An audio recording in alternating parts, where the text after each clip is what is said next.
नमस्कार, आइए आज की टॉप 10 खबरों पर एक नज़र डालते हैं। नीतीश कुमार ने बिहार के मुख्यमंत्री पद से इस्तीफा दे दिया है। पिछले 2 दशकों से वे बिहार की कमान संभाल रहे थे। राज्यसभा सदस्य चुने जाने के बाद ही हर ओर ये चर्चा थी कि आखिर वे मुख्यमंत्री पद से कब इस्तीफा देंगे। आज उन्होंने मंत्रिमंडल की बैठक के बाद अपने पद से इस्तीफा दे दिया है। नीतीश कुमार के इस्तीफे के बाद बिहार के अगले मुख्यमंत्री का नाम भी फाइनल हो गया है। बीजेपी विधायक सम्राट चौधरी बिहार के नए मुख्यमंत्री होंगे।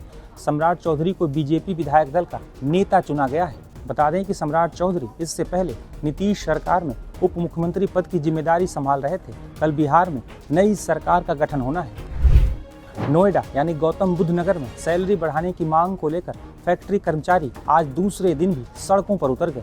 इस दौरान नोएडा के कई इलाकों में फैक्ट्री कर्मचारियों और पुलिस के साथ झड़प भी हुई है। कई इलाकों में प्रदर्शनकारियों ने पथराव भी किया है, जिसके बाद पुलिस ने हालात काबू में करने के लिए हल्का बल प्रयोग भी किया है। सुबह कुछ लोगों को जो अमेठ जाती हैं उनको जाने नहीं दिया जा रहा था, तो इसलिए बवाल हो गया।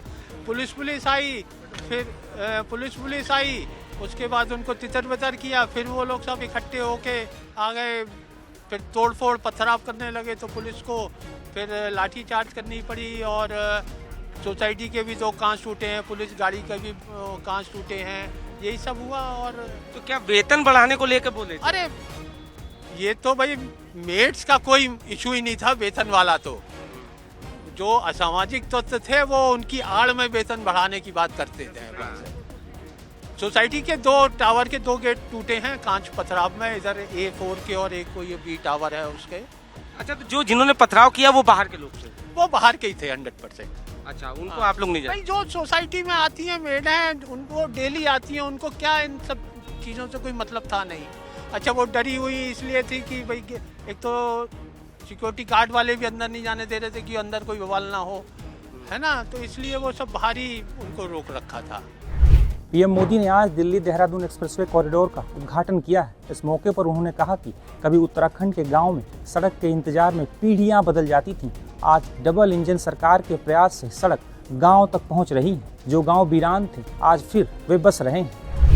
होर्मुज स्ट्रेट और ईरान के तटीय इलाकों की अमेरिकी नाकाबंदी के बीच चीन के एक तेल टैंकर ने होर्मुज स्ट्रेट को पार किया है। रिपोर्ट्स के मुताबिक जिस चीनी तेल टैंकर ने होर्मुज स्ट्रेट पार किया है वो पहले से ही अमेरिका की ब्लैक लिस्ट में शामिल है। अमेरिकी राष्ट्रपति ट्रंप के ऐलान के बाद जब अमेरिकी नौसेना होर्मुज स्ट्रेट की नाकाबंदी करने में जुटी हुई है, तो ऐसे में चीन का ये कदम अमेरिका के लिए एक बड़ी चुनौती माना जा रहा है।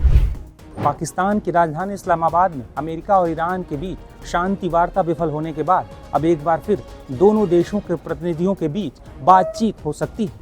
बातचीत की अटकलें अमेरिकी उपराष्ट्रपति JD वेंस को उस बयान के बाद लग रही हैं जब एक सवाल के जवाब में JD वेंस ने कहा कि अभी पूर्ण समझौता नहीं हो सका है, लेकिन कुछ अहम मुद्दों पर सार्थक चर्चा हुई है। बातचीत की अटकलों के बीच अमेरिकी सेंट्रल कमांड ने होर्मुज स्ट्रेट में ईरान की घेराबंदी कर रखी है। रिपोर्ट्स के मुताबिक इस नाकाबंदी की जिम्मेदारी अमेरिकी नौसेना के 5वें बेड़े को सौंपी गई है। बता दें कि ये 5वां बेड़ा बहरीन में स्थित एक प्रमुख अमेरिकी नौसैनिक कमान है, जो फारस की खाड़ी, अरब सागर, लाल सागर और हिंद महासागर के 25 लाख वर्ग मील के अधिक क्षेत्र की सुरक्षा और निगरानी करता है। दिल्ली के वसंत इंक्लेव इलाके में एक चौंकाने वाला मामला सामने आया है। बता दें कि सार्वजनिक जगह पर शराब पीने से रोकने पर आर्मी के एक ब्रिगेडियर और उनके परिवार के साथ बदसलूकी और मारपीट का मामला सामने आया है। इस मामले में दिल्ली पुलिस पर देर से कार्रवाई करने का आरोप लगा है। हालांकि इस घटना में शामिल आरोपियों में से 2 को गिरफ्तार कर लिया गया है। बीजेपी ने आज तमिलनाडु विधानसभा चुनाव के लिए अपना चुनावी घोषणा पत्र जारी कर दिया है। चेन्नई में आयोजित एक कार्यक्रम के दौरान केंद्रीय मंत्री JP नड्डा की मौजूदगी में घोषणा पत्र जारी किया गया है। इस दौरान कई अन्य बीजेपी नेता भी मौजूद थे। इस घोषणा पत्र में महिलाओं को हर महीने 2000 रुपए, फ्री गैस सिलेंडर और किसानों को आर्थिक मदद देने जैसे कई वादे किए गए हैं।